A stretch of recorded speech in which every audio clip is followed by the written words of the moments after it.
What's going on, YouTube? Joe here today, and I am bringing you my thoughts on Acqua Di Parma's Colonia Intensa Oud. Pretty much, this Prada Amber Pour Homme Intense and Idol Lubin were held in a three-way tie.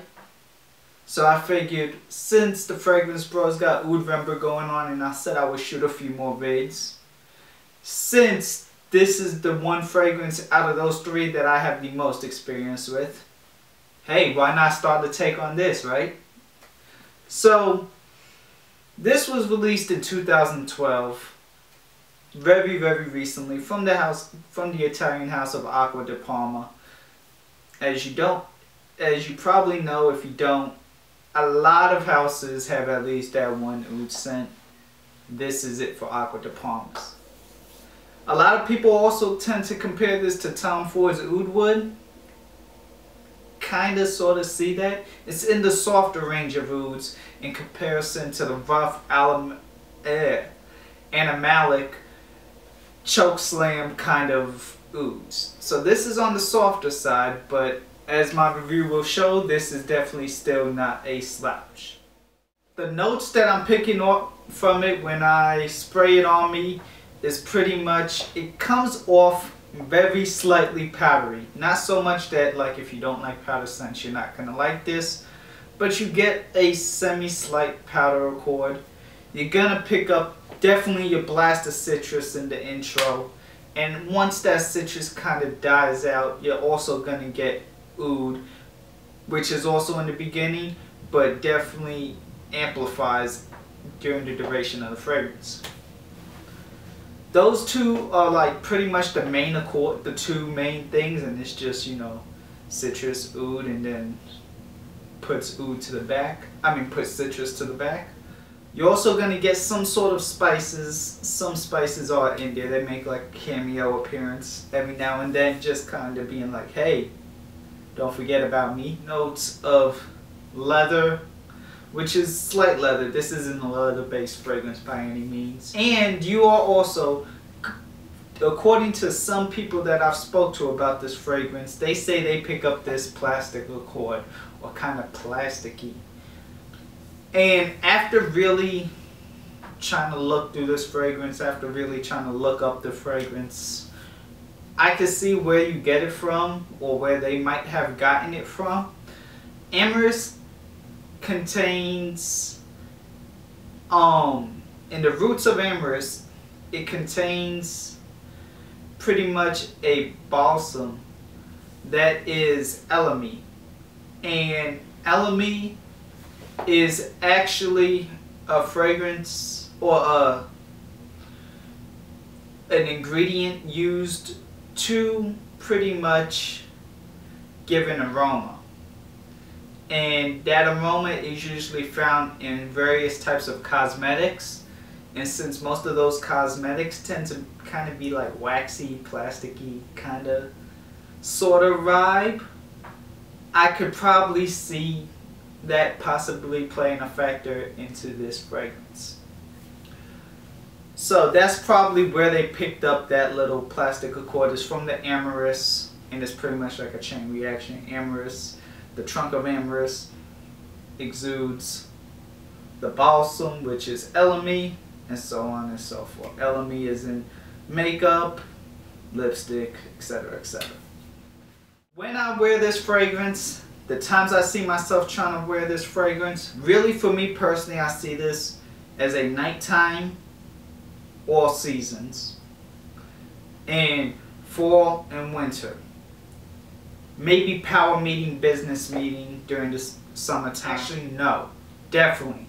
When you're in your suit and tie for a power meeting, you could definitely wear this. You can wear this for a date, but I would never recommend any oud before a first date, and this is not any exception to that rule.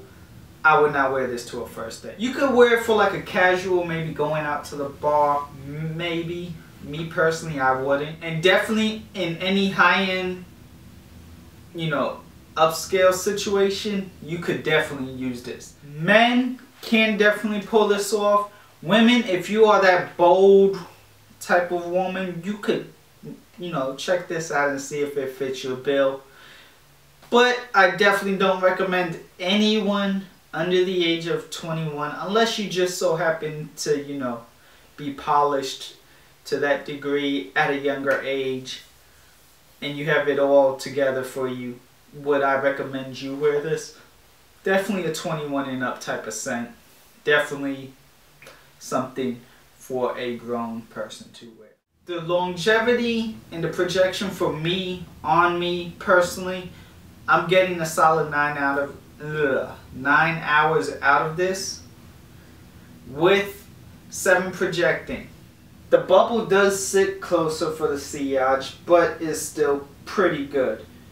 It is pretty much this much, and that's it. It's not one of those ouds that is really meant to be a super powerhouse. Like I mentioned earlier, it is a softer type of scent. When I wore this, I really wore this a lot more around work. I wore it, you know, on a night out and stuff, but I really felt like this was great for work, especially now that it's colder. This was awesome. At least I received 3 compliments a day at work. At the least. From not the whole panty dropping, ooh, kind of comments. No, not this. This is different. But this still kind of had a little bit geared towards it at the same time, but not in the same ways that you might be thinking. This was more of like, wow, that's an amazing scent. That's very unique. What is that? You smell good. All kinds of various forms of that kind of compliment. Not like, oh, come here, come with me type of, no. This is not that type of scent.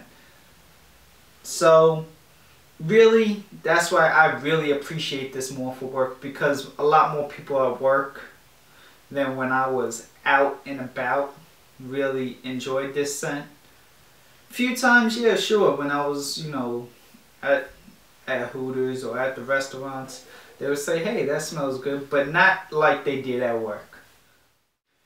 The way I pretty much see myself wearing this, or the imagery that I kind of get, is almost pretty much that of an old school Italian type of deal where you could like get your hair cut, get your shave, you know, and this really old classical type of style.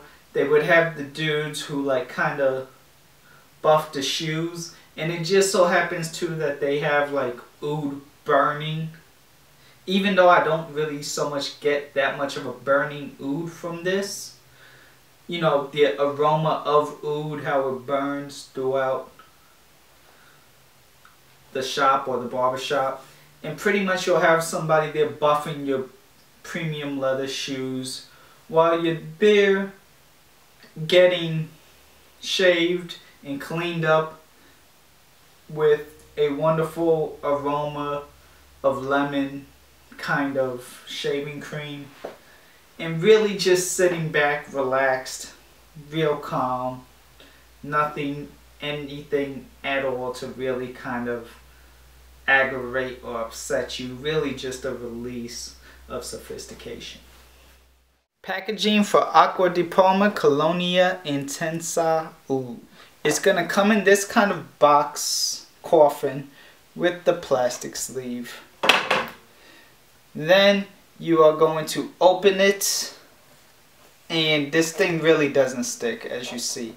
Some coffins, they tend to, you know, once you open them, this one not so much. So it's going to have the same label as the front.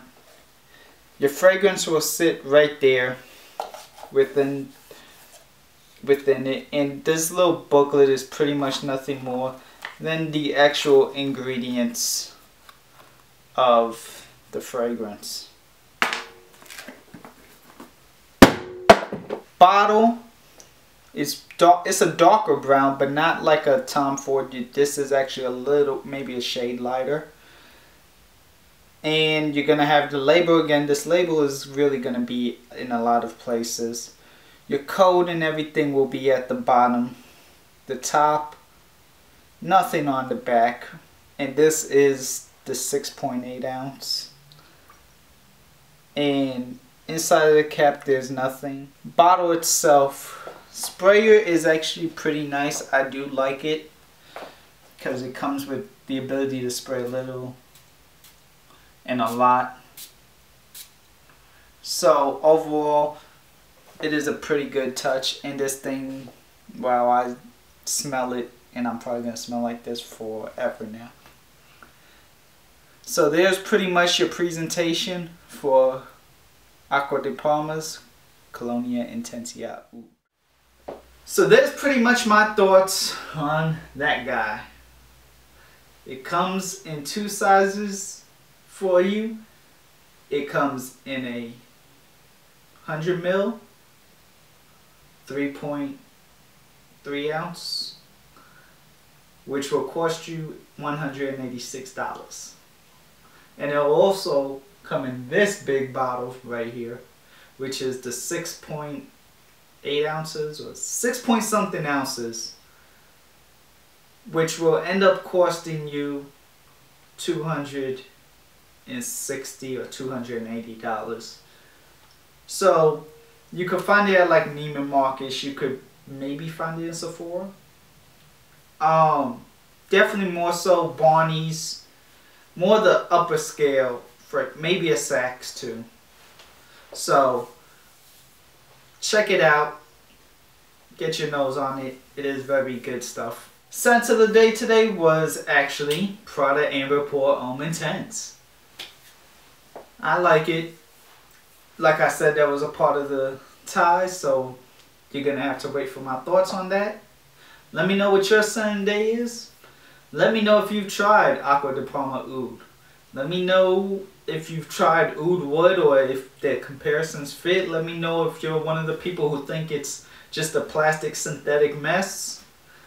Let me know your thoughts about anything. Thank you to everybody who subscribes. You all really help me motivate myself to get in front of this camera every single time. Thank you all. And that is pretty much it. Share any thoughts, any conversation you want to have with me. Message me. I do have links to all my other social pages, but in the Facebook bar that they have with my picture. So check that out too. I'm rambling at this point. I'm Joe. I'll see you all next time.